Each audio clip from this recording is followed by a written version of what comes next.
Hello guys, Radhe Radhe. हम श्रीमद् भगवद गीता को फिर से पढ़ रहे हैं और ये अध्याय नंबर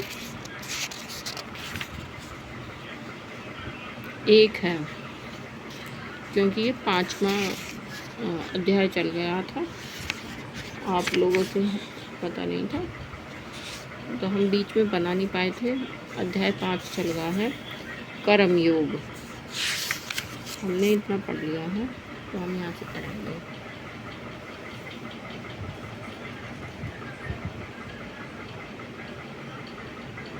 गया कर्म शुष्क चिंतन से श्रेष्ठ है, भक्ति पथ अधिक सुगम है, क्योंकि दिव्य स्वरूपा भक्ति मनुष्य को कर्म बंधन से मुक्त करती है। द्वितीय अध्याय में आत्मा तथा उसके शरीर बंधन का सामान्य ज्ञान बतलाया गया है। उसी में बुद्धि योग अर्थात भक्ति द्वारा इस भौतिक बंधन से निकालने का भी वर्णन हुआ है। तृतीय अध्याय में यह बताया गया है कि ज्ञानी को कोई कार्य नहीं करने पड़ते।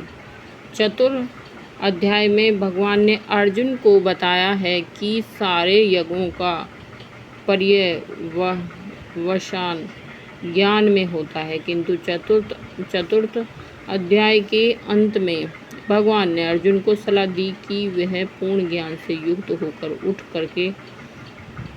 उठ करके युद्ध करें। अतः इस प्रकार एक ही साथ भक्तिमय कर्म तथा ज्ञान युक्त अकर्म की महत्ता पर बल देते हुए कृष्ण ने अर्जुन के संकल्प को भ्रमित कर दिया है।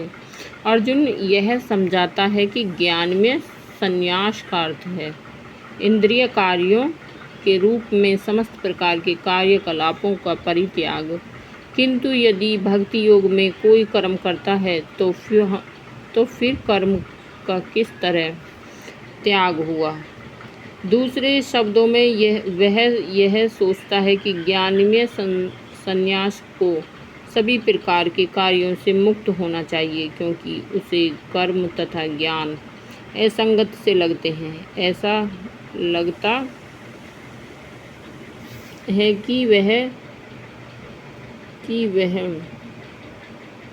यह नहीं समझ पाया कि ज्ञान के साथ किया गया कर्म बंधन न होने के कारण अकर्म के ही तुल्य है। अतः वह पूछता है कि वह सब प्रकार से कर्म त्याग दे या पूर्ण ज्ञान से युक्त होकर करे।